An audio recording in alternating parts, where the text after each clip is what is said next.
तो आज मैं आपको एक अनोखी रहस्यमय कहानी सुनाऊंगा। अगर आप चैनल पर नए हैं तो अभी सब्सक्राइब कर ले, क्योंकि यह मेरा दूसरा नया चैनल है। तथा कहानी पूरा देखे, अंत में एक अनोखा रहस्य छुपा है। धन्यवाद। तो सुनिए।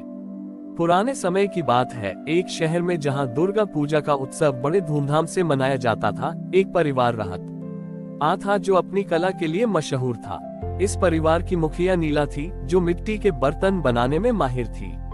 उसके हाथों से बनी हर चीज में एक जीवंतता और आत्मा होती थी। लेकिन नीला के मन में एक गहरा दुख था। उसके पति का देहांत हो चुका था और उसका जवान बेटा आदित्य शहर के शोर शराबे से दूर अपनी ही दुनिया में खोया रहता था। वह अपनी माँ की कला को नहीं समझता था और मानता था कि यह सब बस एक पुरानी और बेकार की चीज है। इस साल की दुर्गा पूजा के लिए शहर के सबसे बड़े पंडाल ने नीला को माँ दुर्गा की एक विशेष प्रतिमा बनाने का काम सौंपा। ये प्रतिमा अन्य मूर्तियों से अलग थी। इसमें दुर्गा को शेर पर सवार नहीं, बल्कि एक पेड़ के नीचे बैठा हुआ दर्शाना था।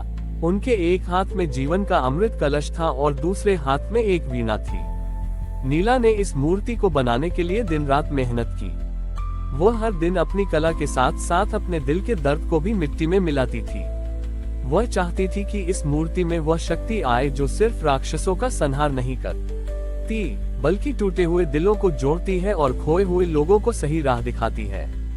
आदित्य अपनी माँ को देखकर अक्सर ताना मारता, माँ आप इस पुरानी मिट्टी में क्या ढूंढती हैं? ये सब समय की बर्बादी है। नीला बस मुस्कुराती और कहती, बेटा मिट्टी सिर्फ मिट्टी नहीं होती, ये जीवन का आधार है। इसमें प्रेम है, सृजन है और सबसे बढ़कर धैर्य है। जब मूर्ति बनकर तैयार हुई तो वह अद्भुत थी। दुर्गा का मुखमंडल अत्यंत शांत था। उनकी आंखों में करुणा और होठों पर एक हल्की सी मुस्कान थी। जब इसे पंडाल में स्थापित किया गया तो सभी लोग मंत्रमुग्ध हो गए। यह मूर्ति सिर्फ देवी की नहीं, बल्कि प्रेम, शांति और सृजन की प्रतीक लग रही थी। दुर्गा पूजा के अंतिम दिन आदित्य भी पंडाल में आया। उसने लोगों को अपनी माँ की कला की तारीफ करते हुए सुना। जब उसकी नजर मूर्ति पर पड़ी तो वह स्तब्ध रह गया। उसे उस मूर्ति में सिर्फ एक कलाकृति नहीं, बल्कि अपनी माँ का धैर्य और उनका अटूट प्रेम दिखा। उसे महसूस हुआ कि उसकी माँ ने इस मूर्ति में अपने दुख को शक्ति में बदल दिया था। आदित्य अपनी माँ के पास गया और पहली बार उसने उनके हाथों को छुआ, जो मिट्टी से भरे हुए थे। माँ, उसने धीरे से कहा, मुझे माफ कर दो, मैं कभी आपकी कला को समझ नहीं पाया। नीला ने उसे गले लगा लिया। उस पल दुर्गा की मूर्ति से एक अद्भुत शांति की किरण निकली और पूरे पंडाल में फैल गई। उस दिन सिर्फ देवी की पूजा नहीं हुई, बल्कि एक माँ के धैर्य और एक बेटे की समझ की भी पूजा हुई। शहर के लोग मानते हैं कि उस साल की दुर्गा पूजा में माँ दुर्गा ने सिर्फ राक्षसों को नहीं, बल्कि लोगों के दिलों में छिपे अहंकार और निराशा को भी नष्ट किया था। और आदित्य, जिसने अपनी माँ की कला का सम्मान करना सीखा, उसने अपनी जीवन की नई शुरुआत की। वह अपनी माँ के साथ मिलकर मिट्टी में जीवन और प्यार ढूंढने लगा। दुर्गा पूजा के बाद आदित्य ने अपनी माँ नीला के साथ मिलकर कला की दुनिया में कदम रखा। वह सिर्फ मिट्टी के साथ काम करना ही नहीं, बल्कि उसके पीछे छिपी भावना को भी समझने लगा था। नीला और आदित्य की जोड़ी ने मिलकर एक नया कार्य शुरू किया। एक दिन उन्हें एक पुराने और खंडहर हो चुके मंदिर को फिर से सजाने का काम मिला। यह मंदिर कई वर्षों से उपेक्षित था और इसमें अब कोई पूजा पाठ नहीं होता था। गांव के लोग मानते थे कि मंदिर में नकारात्मक ऊर्जा का वास है। आदित्य ने अपनी माँ से कहा, माँ, क्या हम इस मंदिर में अपनी कला से नई ऊर्जा भर सकते हैं? नीला मुस्कुराए और कहा, कला सिर्फ मूर्तियों तक सीमित नहीं है बेटा, ये प्रेम, विश्वास और आस्था का प्रतीक है। हम इस मंदिर में नई कहानियां लिखेंगे। उन्होंने मंदिर के लिए एक बिल्कुल नई प्रतिमा बनाने का निश्चय किया, लेकिन इस बार दुर्गा की नहीं, बल्कि एक साधारण स्त्री की, जो अपने हाथों में एक जलता हुआ दीपक लिए खड़ी थी। इस प्रतिमा का नाम उन्होंने आशा देवी रखा। प्रतिमा बनाने का काम शुरू हुआ। आदित्य ने पहली बार खुद अपने हाथों से मिट्टी को आकार दिया। जब वह काम कर रहा था तो उसे महसूस हुआ कि मिट्टी में सिर्फ कण नहीं है, बल्कि हर एक कण में उसकी माँ का सिखाया हुआ धैर्य और प्रेम है। उसने मूर्ति के हाथों को इस तरह से बनाया जैसे वे किसी को सहारा दे रहे हों। जब प्रतिमा बनकर तैयार हुई तो वह बहुत ही शांत और प्रेरणादायक थी। उस स्त्री की आंखों में एक अजीब सी शांति थी, जो सभी को अपनी ओर खींच रही थी। नवरात्रि के पहले दिन गांव के लोग मंदिर के पास इकट्ठा हुए। वे ये देखकर हैरान थे कि मंदिर का खंडहर हो चुका कोना अब एक कलाकृति से जगमगा रहा था। जब प्रतिमा से पर हटाया गया तो सभी की आंखें नम हो गईं। गांव के सबसे बूढ़े व्यक्ति ने कहा, ये सिर्फ एक मूर्ति नहीं है, बल्कि यह हमारे गांव की आत्मा है। ये हमें याद दिलाती है कि सबसे अंधेरे समय में भी उम्मीद की एक किरण हमेशा जिंदा रहती है। उस दिन के बाद उस मंदिर में फिर से पूजा पाठ शुरू हो गया। लोग दूर दूर से आशा देवी के दर्शन करने आते थे। यह मंदिर अब सिर्फ एक पूजा स्थल नहीं, बल्कि गांव वालों के लिए एक प्रेरणा का स्रोत बन गया था। नीला और आदित्य की कहानी गांव के हर बच्चे की जुबान पर थी। उन्होंने सिर्फ एक मंदिर को ही पुनर्जीवित नहीं किया, बल्कि गांव के लोगों के दिलों में भी एक नई आशा जगाई।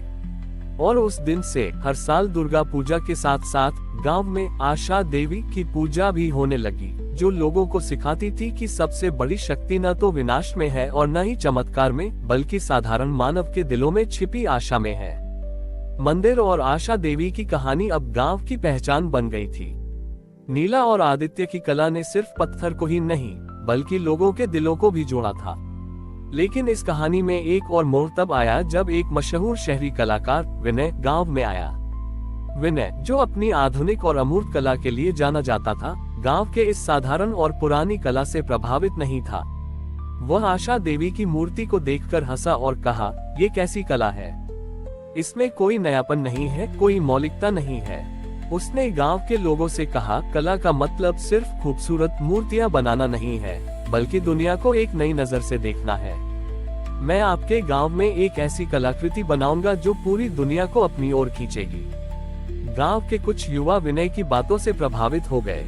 उन्हें लगा कि विनय उन्हें आधुनिकता की ओर ले जाएगा। उन्होंने विनय को मंदिर के पास एक खाली जगह दी, जहां वह अपनी कलाकृति बना सके। विनय ने एक विशाल धातु की संरचना बनानी शुरू की, जिसमें कोई स्पष्ट आकार नहीं था।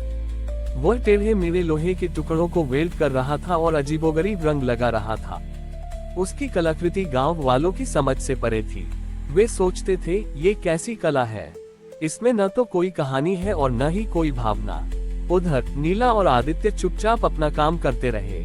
दुर्गा पूजा के लिए उन्होंने इस साल एक और नई मूर्ति बनाई, जिसमें दुर्गा को एक बूढ़े कारीगर के हाथों को सहारा देते हुए दिखाया गया था। यह मूर्ति इस बात का प्रतीक थी कि असली शक्ति युवावस्था और नवीनता में नहीं, बल्कि छोटी ही अनुभव और परंपरा के सम्मान में होती है। दुर्गा पूजा का दिन आ गया। एक तरफ विनय की अजीबोगरीब धातु की संरचना थी और दूसरी तरफ नीला और आदित्य की बनाई हुई माँ दुर्गा की मूर्ति। विनय अपनी कलाकृति की तारीफें सुन रहा था, लेकिन लोगों के दिलों में उसकी कला ने कोई जगह नहीं बनाई थी। वे उसे बस एक विदेशी वस्तु की तरह देख रहे थे, जिसकी कोई पहचान नहीं थी। तभी गांव का एक छोटा बच्चा, जो आदित्य को अपना गुरु मानता था, विनय से बोला, आपकी कला में कोई कहानी क्यों नहीं है? जब हम आशा देवी को देखते हैं तो हमें अपनी कहानी याद आती है, और जब हम माँ दुर्गा को देखते हैं तो हमें शक्ति मिलती है। आपकी कला में क्या है? उद्धरण चिन्ह। बच्चे की बात सुनकर विनय चुप हो गया। उसे पहली बार महसूस हुआ कि उसकी कला सिर्फ दिखावे के लिए थी। उसमें दिल नहीं था। उसने समझ लिया कि कला का असली मकसद लोगों के दिलों को छूना है, न कि सिर्फ आंखों को आकर्षित करना। विनय ने नीला और आदित्य से माफी मांगी और कहा, आप दोनों ने मुझे सिखाया कि सच्ची कला वो होती है जो लोगों के जीवन से जुड़ी होती है। मेरी कला सिर्फ मेरे लिए थी, लेकिन आपकी कला इस पूरे गांव के लिए है। और उस दिन गांव वालों ने न सिर्फ दुर्गा की पूजा की, बल्कि उन्होंने अपनी परंपरा, अपनी कहानी और अपनी पहचान का भी सम्मान किया। विनय भी वहीं रुक गया और उसने नीला और आदित्य से मिट्टी की कला सीखना शुरू किया। गांव में अब दो कलाएं एक साथ रहती थीं, एक जो परंपरा में गहराई से डूबी थी और दूसरी जो आधुनिकता को नया अर्थ दे रही थी, और दोनों के बीच एक अद्भुत सद्भाव था। हमारी और भी आध्यात्मिक एवं अनोखी कहानियां देखने के लिए हमारे चैनल पर जाएं तथा धार्मिक एवं पौराणिक अनोखी कहानियां हमारे चैनल पर है। कृपया जाके देखें तथा हमारे चैनल को सब्सक्राइब करके रखें और वीडियो लाइक जरूर करें। धन्यवाद।